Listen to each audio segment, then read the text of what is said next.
Welcome to The Grant, the EU funding podcast.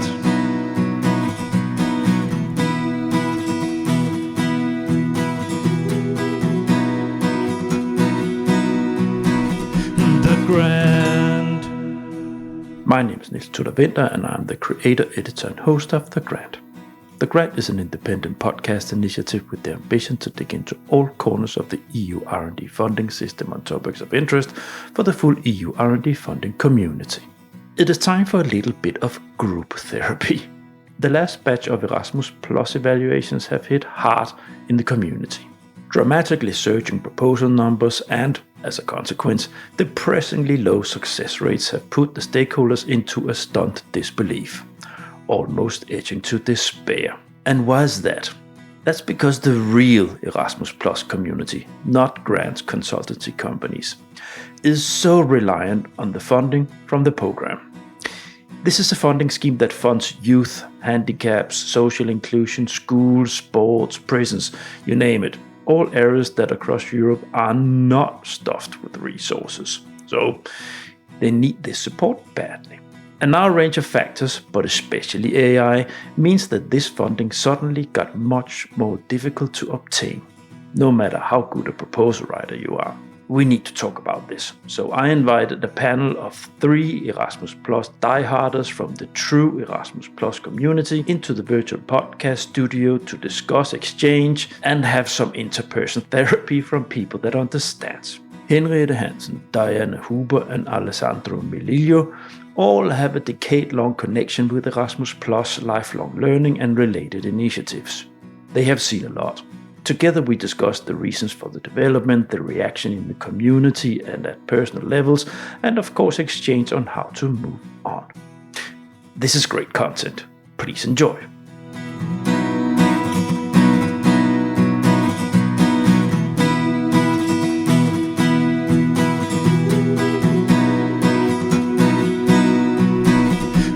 Grant.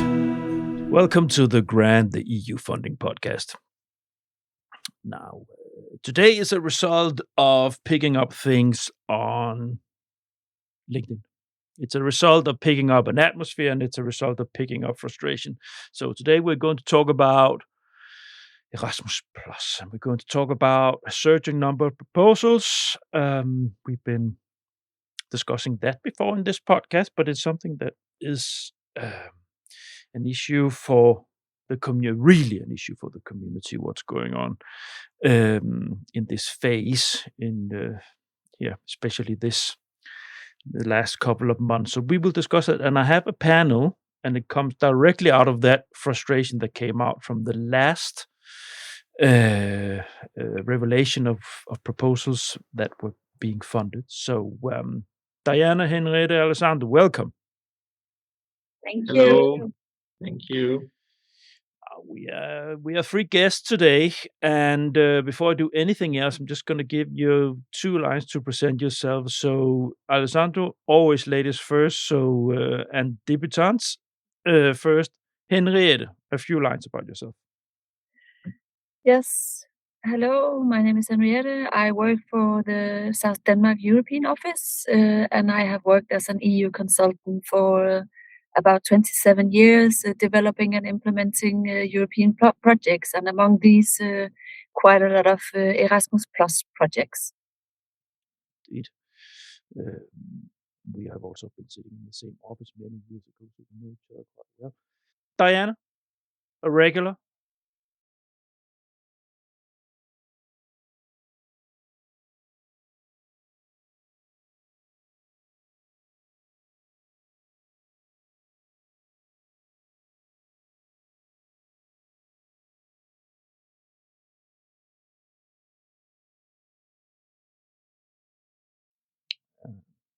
Quite skilled proposal writer as well. Alessandro. Yes, it's my turn. So hello everybody, Alessandro Melillo from Italy. I'm the director of PRISM, and I'm almost, let's say, nearly 20 years that I work in the field of European projects as a proposal writer, but also as project manager. big experience in Erasmus Plus, but also in other programs. And I'm also ambassador of Erasmus Plus for the Italian National Agency in the field of adult education. Thanks. Now, I'm going to do the fly-in because it's going to be too long if we're all going to chip in on that. So we're going to talk about the record high proposal numbers on Erasmus Plus, and we're going to talk about the community frustration. And as I mentioned in the intro, this conversation we're having today comes out of me seeing almost heartbreaking LinkedIn posts on their evaluations of Erasmus Plus and not getting funding in spite of quite high points.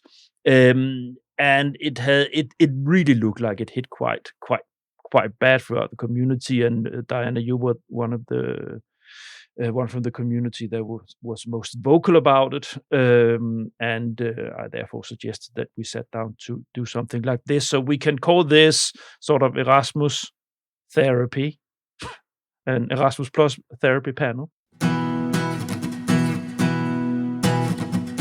Now, let's move into the first block that I have established here. So, having a short conversation about what is driving the search of the proposals, and the most obvious one is, of course, AI. But maybe Daiana, can you give your take on? Oh yes, I think I have a take on, and it's not going to be the AI, because I'm sure Henriette, but maybe even more so Alessandro, can agree or disagree, because this started a bit before everybody discovers that everybody and their grandmother can write grant proposals using all sorts of tools. It started 2 years ago when, for some reason which might be interesting for a disclosure or for a conversation or for a structured public hearing at one point, national agencies decided to have exceptionally harsh evaluations and to create some sort of a dam, a blockage. Something changed in the national agencies that are evaluating the decentralized proposals. And that was 2 sessions ago. So 2 years last March, when it all started, and evaluations got massive rejections, fewer, more complicated reviews, higher points. Something happened. I'm not very, very well in contact with the situation of the national agencies, because in the last 5 years, I've been writing mostly centralized proposals, but that doesn't mean I don't know what's going on the ground level, and everybody trying to move decentralized proposals from one national agency to the other, looking for applicants, looking for what are the national priorities. It was insanity. And for this reason, everybody considered that if they're able to write a decentralized proposal, they could just copy-paste some text into a centralized application form, and there you go. We have an innovation alliance, because usually this is the go-to place where the first blockage starts. Everybody thinks that you can jump from a decentralized cooperation partnership into a centralized innovation alliance lot 1, which is insane. It doesn't work like that. From the simple fact that you have 30 or 70 pages of strategic explanation versus what you get in the platform of the decentralized proposals, where you have rows and rows in a platform, and that's that. And it started because national agencies did something. AI or no AI, that is beyond the technical conversation. But also contributes naturally. Henriette, do you have your take on this? Oh well, yeah. I think that Erasmus Plus has become a very, very popular program. And I think it probably has to do also with, there are so many cut downs on national level in all kinds of funding on national level. Mhm. So I think that more and more actors have turned to some of the European programs. And in a way, it's nice, of course, that Erasmus Plus is so popular, but it also makes it a bit difficult to manage and to monitor when there are so many applications coming in, because resources for the technical assistance within the national agencies, that's the same. So if they have to deal with even more applications now than they had to deal with before, I think that they probably need to put some very strict rules for the evaluators, or that they need to do something Mhm. so that even very good applications are not funded. Yeah. And I think that's what's happening for us. We sit there and we actually get quite good evaluations, but then it's just strange that it's needy, greedy, picky. Why we do not get the projects, and I think it's just a result from many applications for the same amount of funding. We wait a little bit with the consequences. Thanks. Alessandro, do you have anything on this? Yes, I have my personal opinion on what is happening. I agree with both of my colleagues, and I agree also with what Daiana was saying at the beginning, that something happened at national agencies level. But I think that something happened at European Commission level. For sure, in the last 2 years, at least in the last two calls, the trend, I mean, the indication of the national agencies was not to fund always the same old organizations. They want to include in the program the so-called newcomers organizations. That said like this, it makes absolutely sense. It's a good thing. It's good to open up the program to new organizations. It's perfect. It's good to have a combination of old and new organizations in the projects. But it seems that this indication was, we want to fund only the newcomers.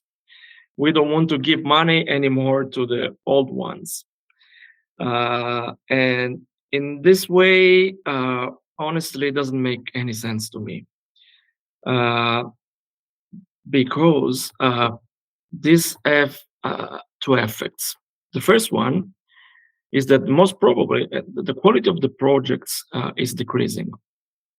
If you fund a consortium made up of only newcomers, or the majority of newcomers, the quality of the project is decreasing for sure. Not because these are bad organizations, but just because they are not experienced. And I can see this in many proposals. I mean, the quality before was quite high. Now it's a bit more lower than before. The second effect is that many old organizations or well-known organizations in the program, they are just changing names. I mean, they are just opening, let's say, sisters organizations, but just changing the name, keeping the same people inside, keeping the same legal address, or just changing a bit. But I mean, it's the same organization with a new, how to say, vest. So honestly, this is not fair, and I cannot understand the impact that this approach can have on the program itself, because Erasmus Plus is the program, is the most popular program, and the one who really gave the idea of European Union. This was originally the first year, let's say 3 years ago, it was kind of hidden in the call. We just realized that the success rate was absolutely lower than before. So it was a kind, secret strategy of the program.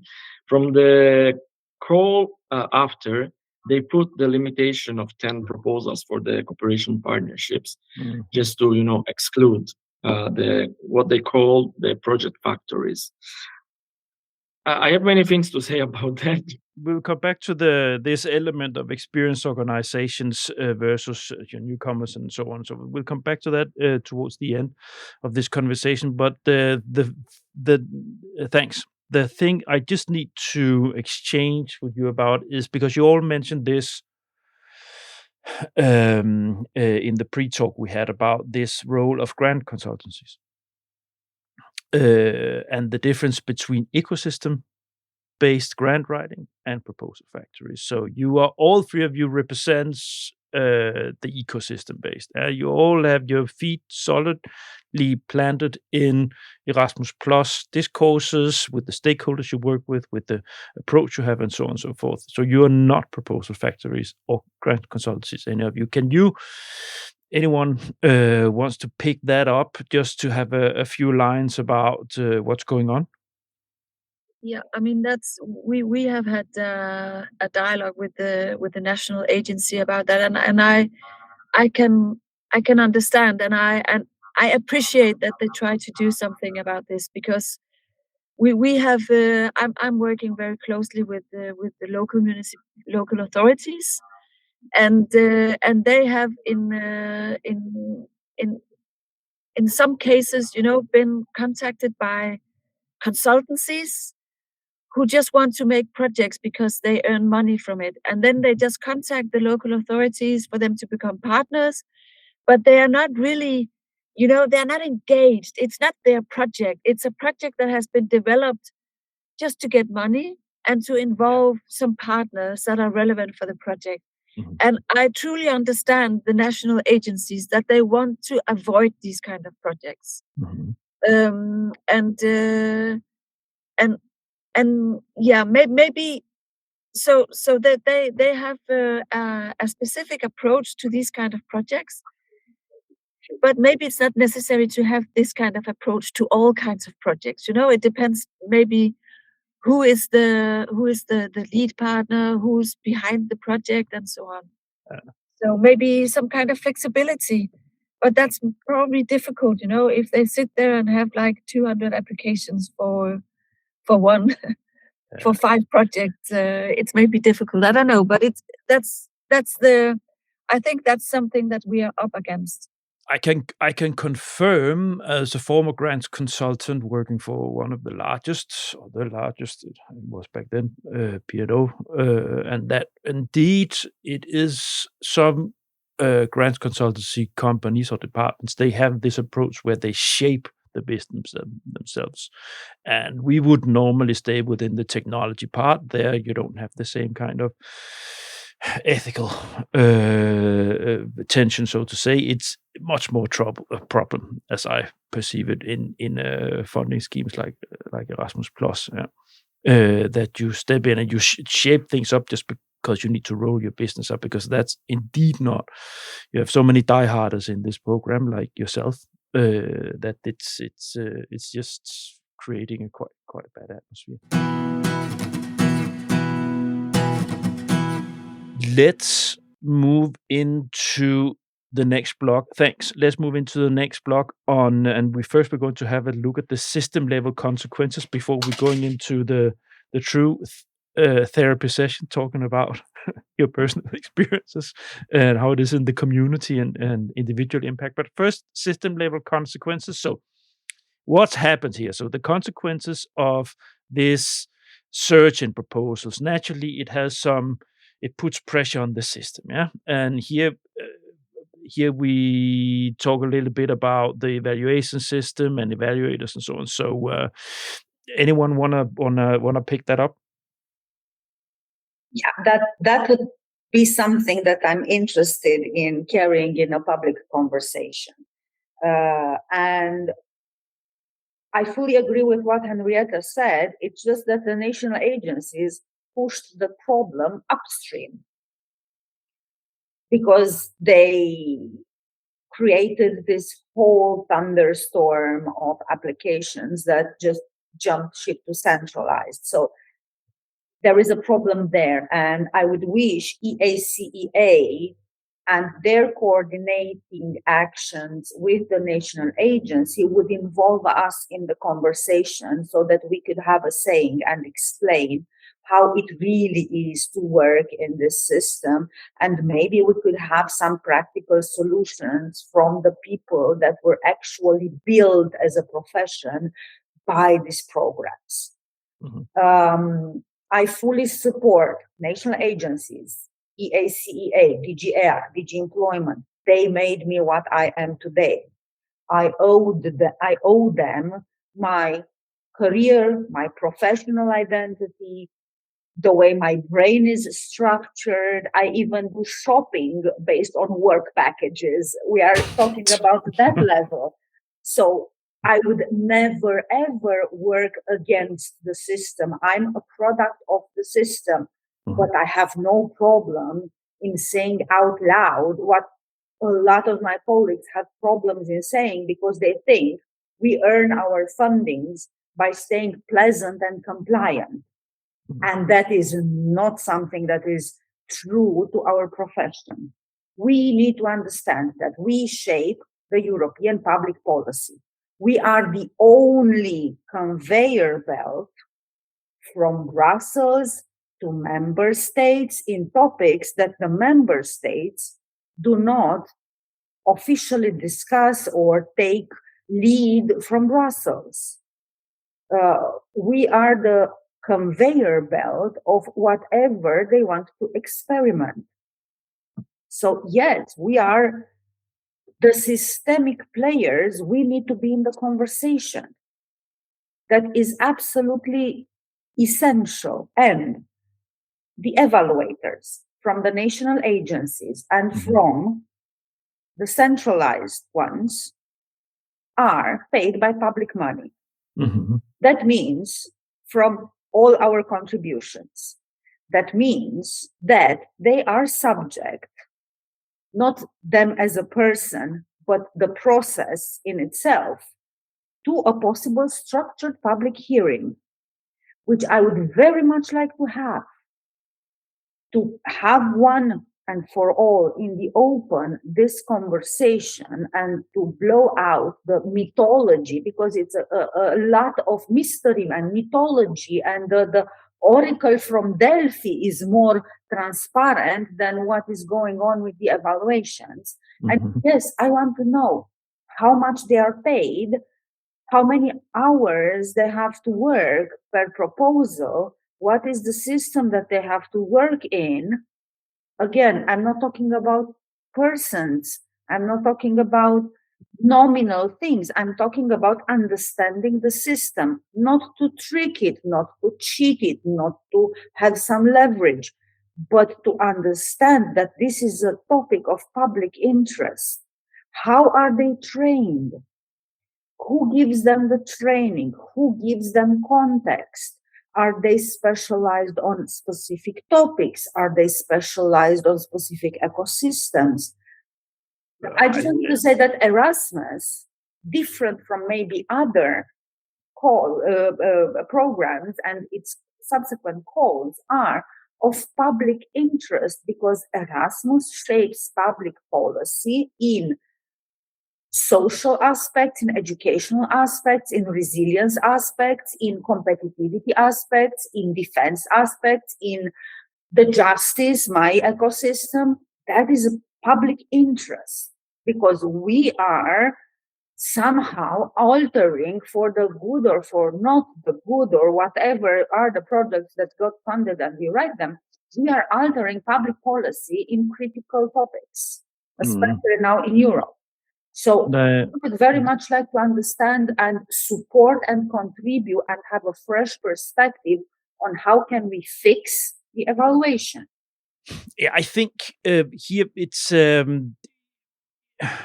if you have a search of proposals, the system comes under pressure. So no matter how they structured it before, if it seemed workable, then if you have a surge of 20 or 30% more proposals coming to the system, any system is going to come under pressure. And yes, if they're not sharing how they work, or if we don't know, but I think it works a little bit the same with evaluators from Erasmus, like Horizon Europe. You apply and you come with your competences that you share with the commission. They have a form that you put in, and then you're being put in a specific category in their database based on your capacities and your experience. I think that's how it works. Henriette, do you know anything about this?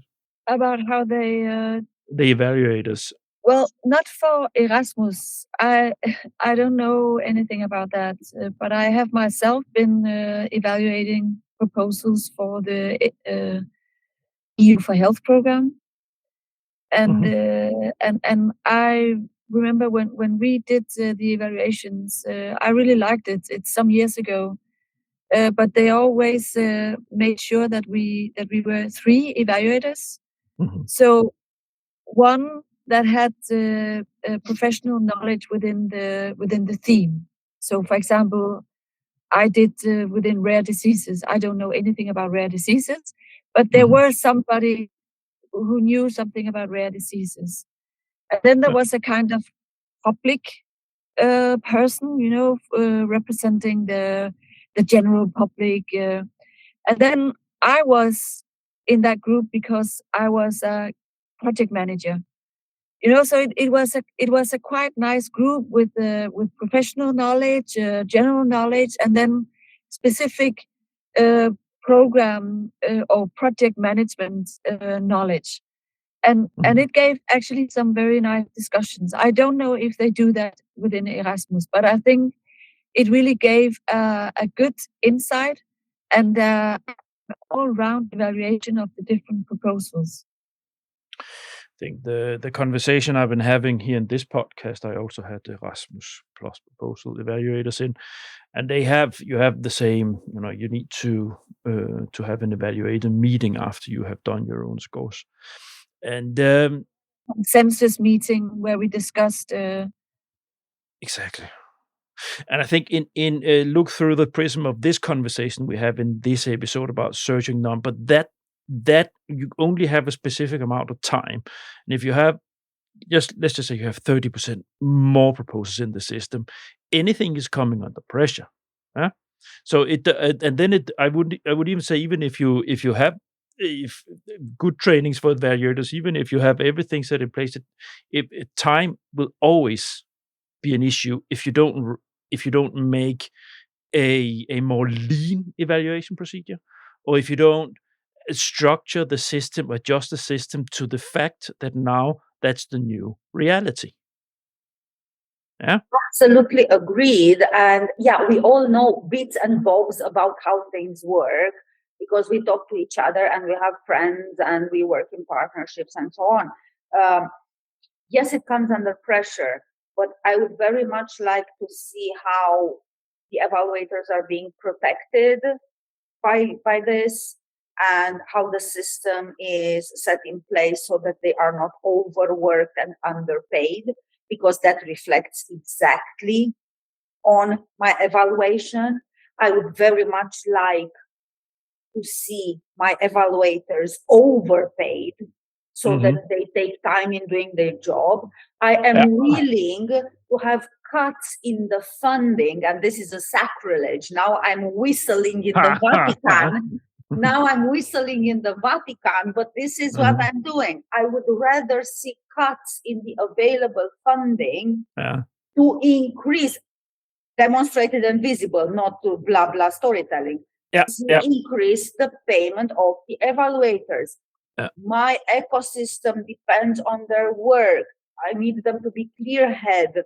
I need them to be paid accordingly. I need them to respect their profession and have moral integrity. I need them to be able to write relevant feedback, not to read some evaluation letters with major whoopsies on them, because it discredits our profession. They are part of our profession.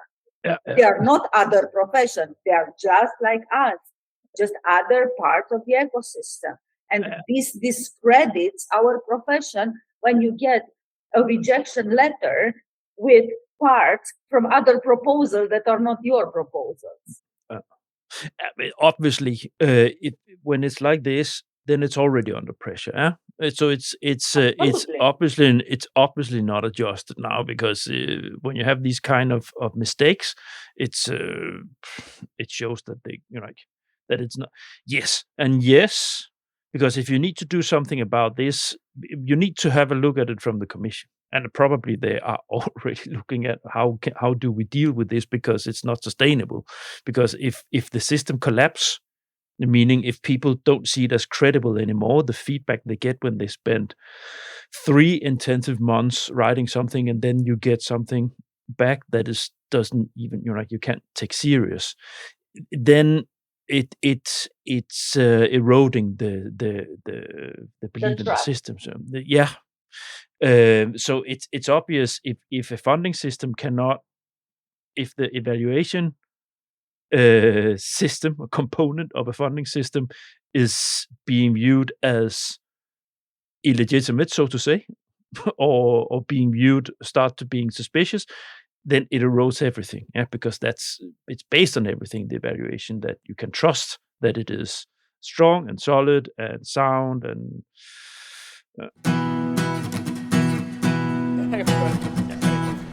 I'm Thomas Brent, and you should definitely listen to The Grant, because it is the best podcast on European funding. Listen to it, give it a 5-star rating, go. Amen. Thanks. I know you didn't say anything in this round, Alessandro, but you get your chance in the next section. So we'll move into community. So the consequences for the impact on the community, on the individual impact. So, Alessandro, let me start with you. Did you lose out on the latest evaluation? Yeah, of course. We're living like in the perfect storm. The number of proposals are increasing. Evaluators are under pressure, as we said. The strategy of the program changed, as I said at the beginning. And this is affecting organizations like ours, because we know each other, and we know that it's many years that we work using European projects to create some impact in our territories. This is affecting the communities we're working with, of course. It's, as I said, nearly 20 years that we created, let's say, an environment of stakeholders, target groups, and we are building, of course, on the results of the previous projects. So it's a never-ending story that we are creating, and having this huge, let's say, decreasing of opportunities to share, to give to the people we work with, is going to seriously putting at risk what we have built in the past. So in the projects, they always highlight, and I totally agree, that our projects have to be sustainable, that the results of our projects cannot end with the end of the project itself.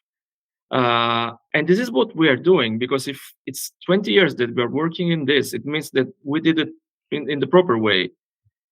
But if you are somehow putting some obstacle in keeping this,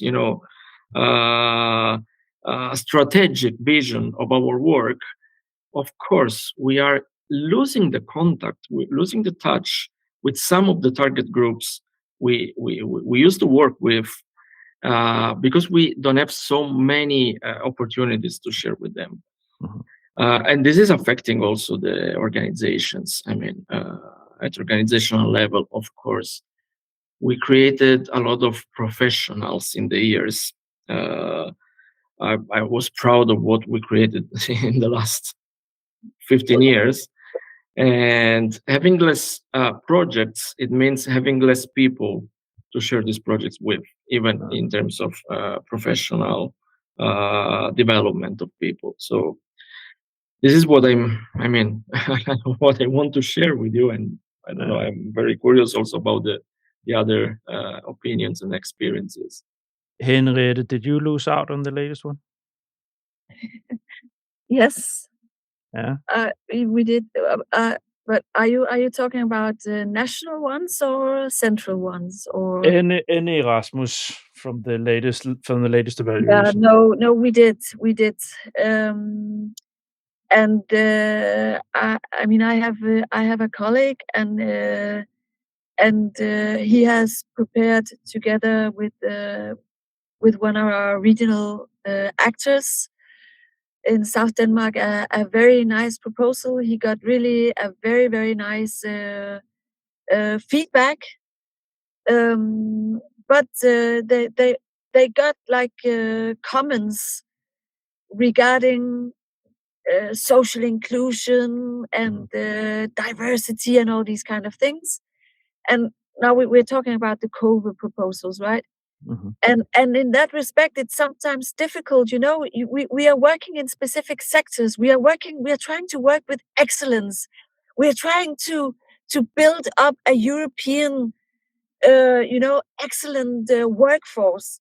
Mm-hmm. And then it's not always possible also to think about inclusion and all these kind of things. Mm-hmm. It's difficult to do everything in a European project. And I think that very often we struggle with that. I mean, if we try to build up excellent workforce in a specific sector, then the project is maybe not in that perspective made to create social inclusion as well. Mm-hmm. It is difficult. And it's also because of the search of proposals, then they start looking into things that they wouldn't look after before. It's like we have to do everything, green skills, social inclusion, and all these kind of things. And maybe Daiana, the application should be a bit more flexible, so that you can show is this an excellent project, or is this more looking into social inclusion, for example? Because then it opens up for different kind of evaluation. And this whole conversation has started because your heartbreak. Oh yeah. So how are you doing? Oh yeah. have you bounced back? Well, life has mysterious ways of making you recover from heartbreaks. And oh yes, starting from November, life got me my payback and mended my heart in a very different way. Okay. But still, I have a heartbreak this year because me and the European Commission and the European Union and all this is a love story. It's not a job, it's not a profession, it is vocation, and it is a love story. In the past 4 years, I had the immense privilege to contract one after the other capacity building, Innovation Alliance, and Center for Vocational Excellency, the COVE, and the cherry on the cake, a Blueprint Alliance, which is the ultimate in the Erasmus story, one after the other. Mm-hmm. On my ecosystem, increasing with the stakeholders in the same narrative, building on the same strategy. So it was not random ones. No, it was us having the first time visibility on the European platform, us meaning the workers, the professionals and practitioners in the European criminal correctional justice system. Mm-hmm. And when you get these 4 big riders of apocalypse, the 4 kind of projects, one after the other in a row, you kind of think that you're part of the Olympian gods. And I failed every single proposal that I have wrote last year. Yep. And I have wrote 7 strategic proposals. 7 means you pour your heart and your soul and your time, and you forget to eat, you forget to drink water, you forget to go to the gym, you forget to do groceries. The remote is in the washing machine, the telephone is in the fridge, and I look for my coffee cup while I'm still holding it. Yeah. This is what it means and what it does to your brain. Yeah. The phone doesn't get answered. My daughter is left somewhere in the city because I forget picking her up. I don't go dating. I don't do anything. This is what means delivering 7 strategic proposals. Yeah. And when you fail each and every one of them, regardless that they are with a seal of excellence, they can keep it. I would very much like the funding, not the seal of excellence. It is a heartbreak. Yeah. Listen, all 3 of you, this is it, right? It's an emotional blow, right? It's not just professional. It's exhaustion. It's also emotional exhaustion because you put so much effort in this. Henriette, I know you. It's for you. Daiana, I've started to load you, and the way you expect, yes. And Alessandro, most likely, yes, the same issue here. And here we actually have the square root of the commission's real problem, because if people like you that used to have a certain understanding the system, understanding not everybody is being funded, understanding that's the rules of the game when you do when it's competition based funding you have to apply for. But if it comes out that it starts to become arbitrary, or the feeling that it's not serious what you get back in your head after you've been living like Daiana for months, with not only the work professionalism but also with an emotional attachment to what you're trying to build, then the commission is losing you guys. And there is one more layer. I sold to over 70 partners across Europe the idea of Pact for Skills, Union of Skills. This is our moment. The workers will get support. This is the policy we've been waiting for. We need to do this. We need to rally up. You need to bend over your head. Give me the descriptions. Let's join the Pact for Skills. Let's go to the European Employment and Social Rights Forum. Let's be there in the front row. Let's support Commissioner Manzato with her policies. Let's. I made their head blow up with Pact for Skills and Union of Skills up to the maximum. And I sold them, fill in the dots, what I sold them when I had to write a humiliating email saying that, yeah, I'm doing Pact for Skills and I'm actually driving this program in my sector, but they're not backing me up. So look at me, empty words saying we are going to reinvent upskilling and reskilling in Europe because we have the portfolio and the stakeholders for it, and criminal correctional justice is at the heart of Europe. Well, it's not, because it's not automotives and it's not high AI and it's not picking a couple of other sectors. But regardless of that, I'm responsible for my teams. I have teams all over Europe of people that believe in whatever we are telling them. I'm responsible for their paychecks. I'm responsible for the funding that gets their activities implemented. Yeah, of course, that's a big yoke to put on your shoulders.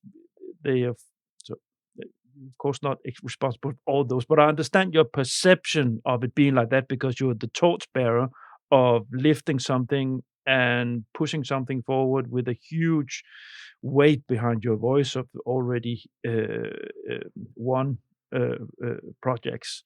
And the engagement that you have been doing until now already. So I understand perfectly. Yeah, I just want to say that I totally agree with what Daiana is saying, because it's something, we all are living, in different ways, but this is the trend. What I said to informally, like even to the national agency, it's like it's the first time in my life that I feel guilty for having developed competencies. It sounds weird, but it's like that. I was also reflecting when I was telling before, we are in the perfect storm. I can understand certain decisions, certain strategies taken at program level, and I'm a big fan of European Union. I mean, as Daiana said, we are in a relationship with European Union, in a love affair, let's say. Mhm. The problem is that usually the solutions that they take to problems are like they cut. They take the easiest way. I understand they have much more proposals to evaluate. They have to understand that we need good evaluations. I'm sorry if I'm coming back to the previous session, but it's part of the of what I have in mind. Why just don't they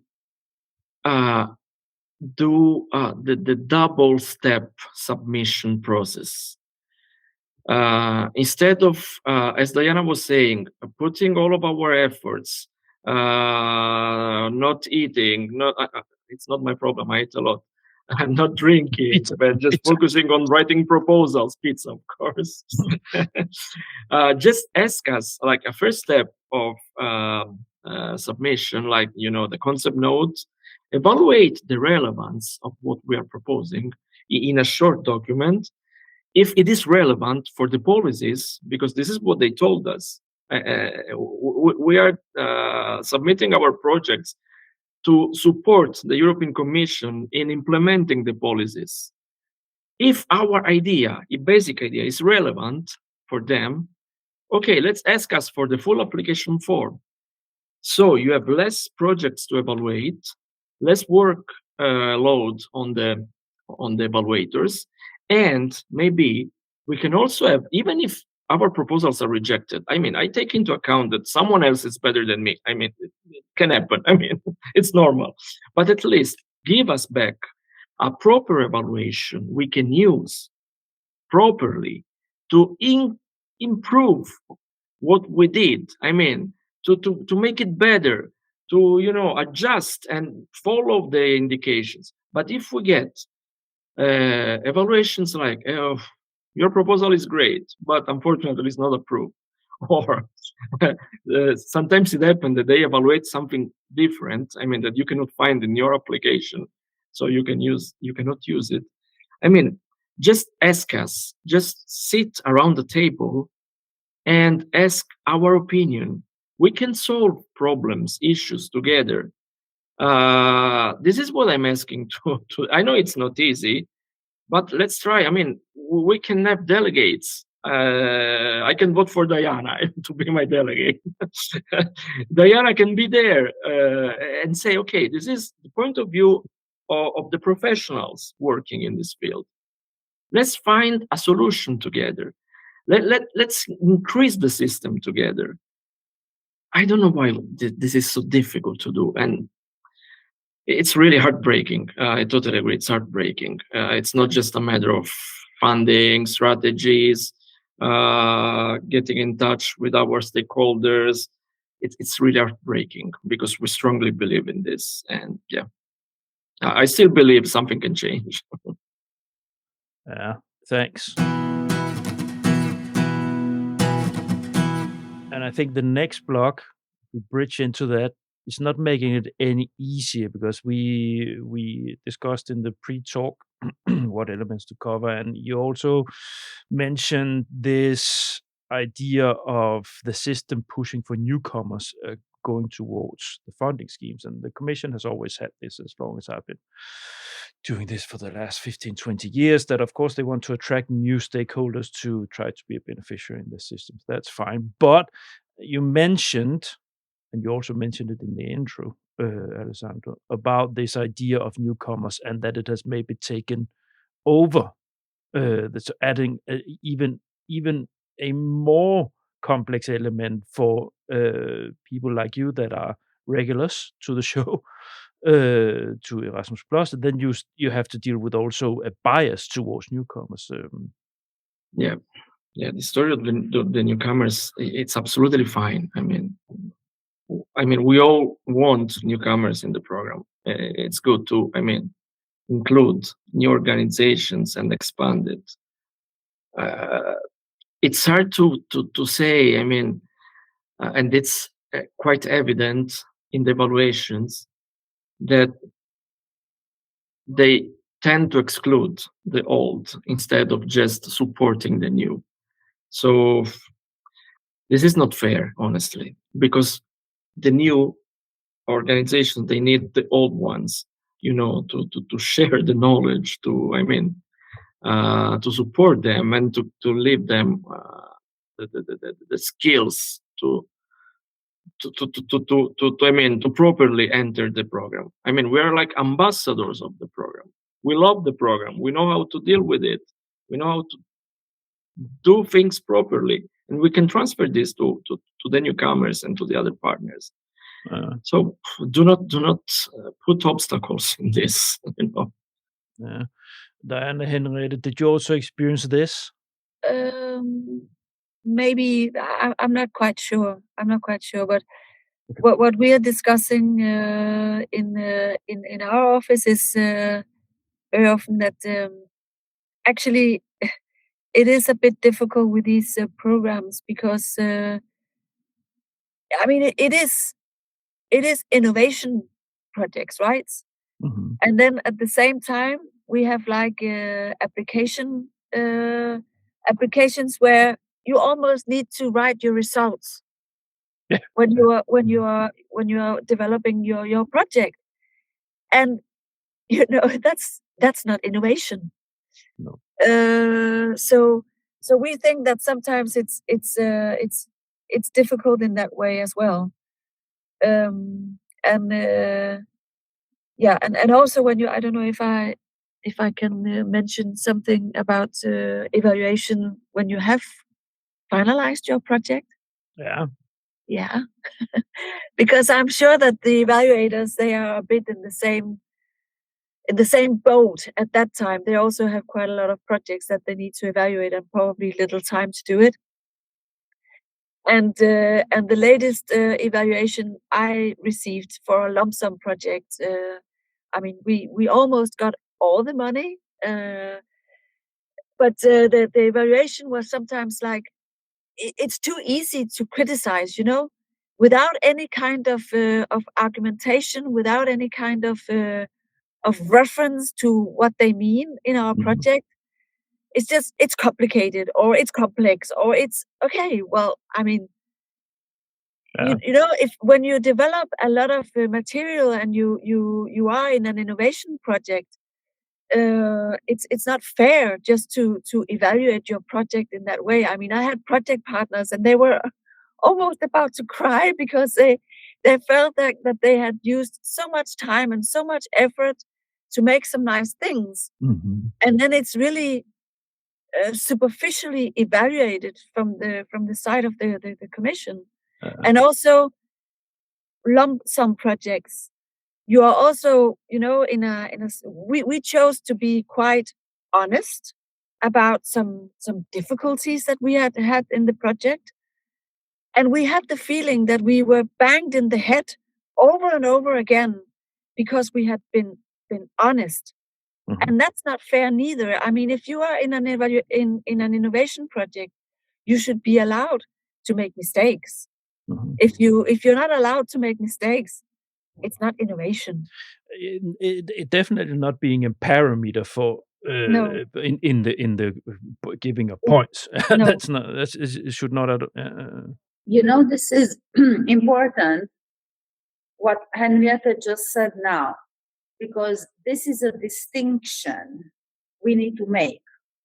We, the writers, with the ecosystems attached to our hips 24/7, we also follow in implementation. Even if I don't do direct implementation as a writer, I go to the project meetings, I follow up with my teams, I constantly check what they are doing to make sure that I push them to be beyond innovation. Mhm. And I do the reporting. God help them if I do the financial reporting. No, that one is my boss and manager, and she's stellar with that. But I do the reporting with the content, with the indicators. I keep the connection and the relationship with the policy officers, with the project officers, because I speak that language, and it's not the job of my partners to mind their head with the policy language. I need them to be innovators. Mhm. And I explicitly tell them, this project was written so that you have an opportunity to innovate and be wild. And I'm giving you an allowance to be wild. And it's my job to figure out how to report it in such a way that we are still in the frame of what we have been contracted for. So this is a very good distinction that Henriette made. We are with our projects. We don't write them and then take the pill and disappear and let the implementation wash their hair with them. Mhm. So it's something relevant also because we know the full circle, from writing the proposal to contracting, which is another circus, to implementation, to the interim report, to the flash report, to the final report, and to the most unsexy of them all, the audit missions that might happen from time to time. That's an Easter egg, because we will also shortly record an audit conversation. But yeah, we will. yeah. Thanks. So actually, we're actually bridging a little bit into closing reflections here. So let's just move into that. Now you have mentioned this. Are there any other issues or things you have dotted down in your preparation on what needs to be? It has been one full reflection, probably, this conversation, right? But is there any message you want to make sure that you come through with? If I may say, on behalf of a lot of my colleagues, is please share. Please share your fails as a writer. Please share your experiences. Let's not be afraid to have a public opinion about things and to share what is going on whenever we get a rejection. I don't understand why we need to have this mystery and this almost like ashamed approach, because if we treat our profession like that, we cannot expect from the commission to treat us any better than we are some sort of mistress that you need to keep hidden, and it does the job, but let's not be in the public conversation because you don't look pretty in public. So let's own our profession and have a public conversation about the fails and about the successes. Alessandro? Yes, I was thinking more or less the same thing. I mean, probably we should be more aware as a community of professional that it's better if I mean we try to have a single voice. I mean, I'm pretty sure that if we ask most of our colleagues, we are more in the same situation because it's a systemic big change that we are facing. So yes, I mean, we don't have to be shy to share it. I'm sure that we are still the good professionals we were 3 years ago. I mean, unless we all became stupid with a virus, but I don't think so. We were good before, probably we are good even today.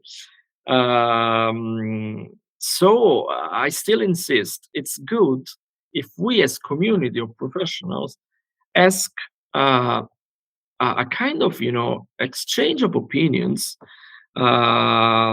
with the policy makers at European level, or with the people managing the commission and the programs, because we really want to achieve the same goal. We are just working on the same program, but from different perspectives. But the goal is the same. I mean, we are not enemies. I mean, we belong to the same big family of European Union. We want to develop the same strategies, the same policies. So in the last years, I'm perceiving for the first time that I mean, they are looking at us in a suspicious way, which is honestly frustrating, because we dedicated all of our lives. We studied for this. I'm teaching at the university at this stuff. I mean, project writing, European programs, and I teach with all of my heart to my students how good is European Union, how powerful are the tools that European Union is giving us, meaning the European programs. But in the last period, honestly, I'm losing my enthusiasm in telling the story of the European Union, how good it is. I'm still pretending, but inside of me, I feel the pain, honestly. And what I'm saying, just let's talk, let's meet somewhere, let's share ideas. We are not enemies, we are friends, we are a community, we belong to the same family.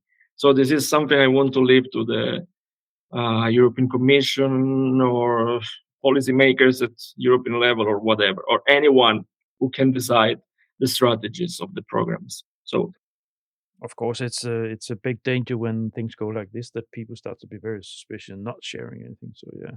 Now, Henriette, reflections.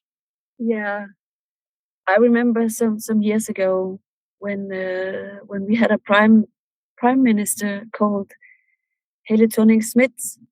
I remember that she went to Brussels for some kind of negotiation, and she came home very satisfied, telling all the Danish people that she had got I don't know how many million reduction in the European support from Denmark to the European community.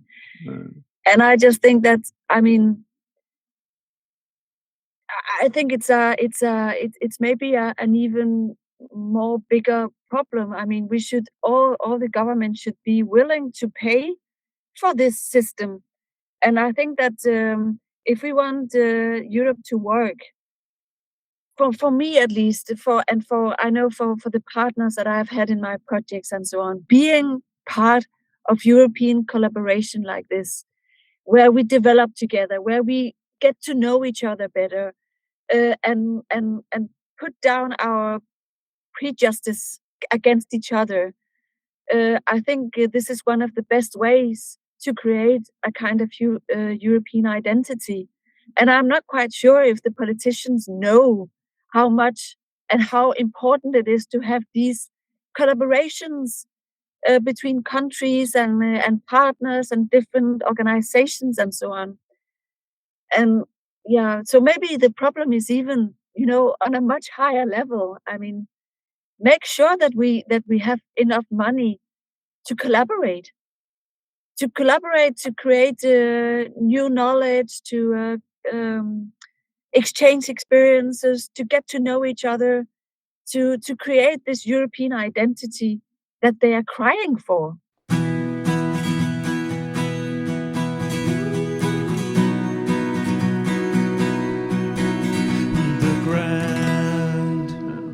On that note, we move into the toughest challenge, and it gotta be short. I'm gonna cut you off if you're not sure, because we have to shut off the program. We have a new recording we'll do in a second start, and we'll talk about the audit. Before we do that, toughest challenge as an engaged professional to face this mountain of a challenge. I know it's probably horrible to slash that to 2 lines. Daiana, look at you.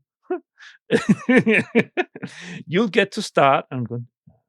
Yes, because I'm a grant writer, which is a storyteller in the genre of Mhm. sci-fi, I'm going to tell you what is the biggest challenge. I'm in a stunning car, stunning, the best Europe has ever produced. And I'm driving full speed, pushing the pedal. And I have this gorgeous guy on the passenger seat representing European Commission, and while he explains to me how awesome I am, from time to time he's pulling the emergency brake and I go out head first on the windshield. Can you please stop making me smash my head on the windshield? Because I'm a better driver with my head attached. That is how it feels. Alessandro, toughest challenge? The challenge I'm facing now, the challenge now is transferring to my team that things are changing and we have to adapt our strategies in a changing world. And I'm sure that most of them are following this, are fully understanding. For some of them, I'm afraid the changes will be too much for them to keep on believing and working in this field, because changes needs time, effort, and every change has plus and minus. We will be different. I'm sure. It means that probably we will be better in the future because change. I'm not afraid of changing, but I'm afraid that I will lose some teammates through this big changes we are facing. And this is my biggest concern and the biggest challenge I'm facing right now. Thanks. Henriette? Well, I think that one of our challenges in my office, so I'm not only talking for myself but also for some of my colleagues, is that when you write the programs and the call for proposals and so on, it very often says innovation, creativity, new methods. They want a lot of new stuff and also motivate us to think in different ways. But I don't think that the application form and the evaluation is not geared to evaluate the new world, the new innovation world that we are living in. So I think that's a challenge. Thanks. Yeah. Now, thanks all three of you. It's been a wonderful conversation, and I'm happy that we continue this conversation in a conversation about the audit, new discourse of the audit. Now, I'm just going to land the plane for this episode before we move on. Now, dear listeners, thank you so much for listening to this episode. I really hope that it was good therapy for all you Erasmus Plus stakeholders out there that are listening. And I know there's a lot of you that have started to tune in on the grant because I develop a lot of content on Erasmus here and there. So if you like this episode, go to my website, thegrant.eu. You'll find a lot of content, not only on Erasmus Plus, but also a lot of other stuff on EU R&D funding. So check it out. And when you're there and you think, wow, this is fantastic, this website, all this content, you can support me by subscribing to the grant email list. There's an online form on each page on my website, so that should be quite simple. So thanks in advance for that. Finally, connect with me on LinkedIn. That's where the fun happens. That's where the flow is. So me, Niels Tudor-Winther, only person in the world with that name, so it shouldn't be too hard to find. And the grant, which has its own LinkedIn page. Go and like that, and then you won't miss a thing. And you might even, if you interact a little bit with me, you might even be joining as guest on the show, because that's where I recruit most of my guests. And a little addendum to a little next to this. I have established an Instagram account. So for everybody who is on Instagram and doesn't mind being on Instagram with their professional profile, connect with, you find the Grant Podcast, that's the handle, find me, and follow I try to be a little bit more informal in the videos that I share there to sort of build the community. So that's that. Henriette, Anna, Alessandro, thank you so much for joining me here, and see you in a sec for the next episode. Bye. Thanks for listening to this episode of The Grant. All the Grant episodes have their own site on the Grant website. You'll find the link to the episode site where you listen to your podcast. On the site for this episode, you will find a link to the guests' personal LinkedIn sites, and you'll also find links to their respective organizations. And finally, you will find a link to my Erasmus Plus library, where you will find all my episodes within the Erasmus Plus corner. Next week, I have again a panel, this time zooming in on the project support office in the Dutch University Medical Center Groningen and how they are creatively working to get more researchers engaged in EU projects. You can indeed look forward to that.